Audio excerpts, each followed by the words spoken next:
One day they sent in some Polish workers and told them to install 10 gallows in the center.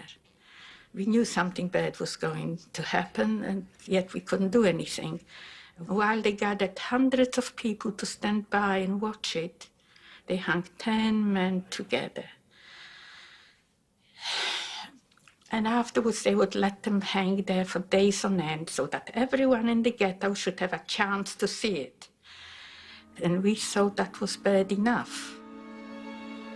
But worse was to come.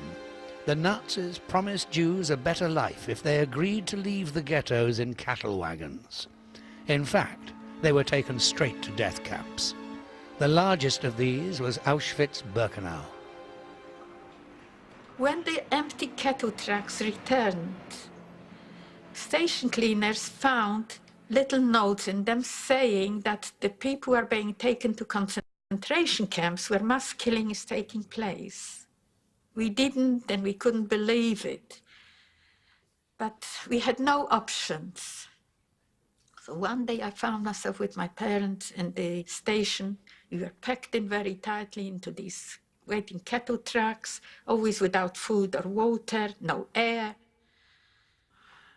No, I'm not quite sure how many people were in our truck. Must have been about 70 or 80, but anyway, there's no room to stand or sit.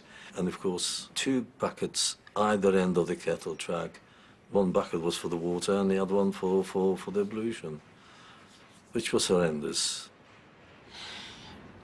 Now dawn was just breaking when the train slowed down and came to a stop. When you looked outside, it seemed that an army of SS men and Gestapo awaited the train, all heavily armed and with large guard dogs. They started screaming and bellowing, "Get off the train, get a move on, be quick." When my father jumped off, I jumped after him. By the time I jumped off, I didn't see him anymore. He disappeared. My 42-year-old father disappeared like into thin air. I never saw him again. We could smell the incinerators, the smell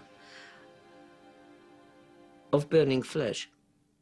And that when we realized what was happening there. At the end of the queue, the selection process was being conducted by the infamous Dr. Mengele, the butcher of Auschwitz. Wherever he saw 2 people holding hands, he would deliberately split them up. With a flick of his finger, he directed one to the right, one to the left, who should live and who should die. And all the people who went to the right went straight to a very large hole. They were taken, told to strip, leave the clothes on the benches. They all had their hair shaved. Literally thousands, women, children, men, all naked, and they were all being shaved from the head, their bodies, and all their part of the hair.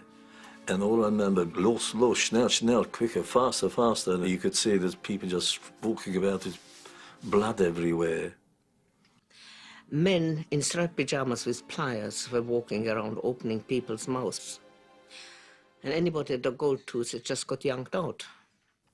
They were pushed through some heavy doors into a room which looked like a shower room. You didn't know until the water came down whether you were going to be showered or whether you were gassed, because it was in the same location.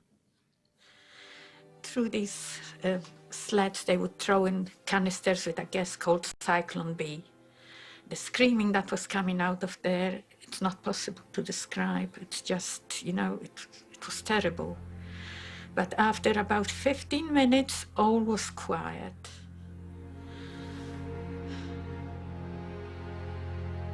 Over 1 million people were exterminated at Auschwitz. By the end of the Holocaust, 6 million Jews had perished across Europe.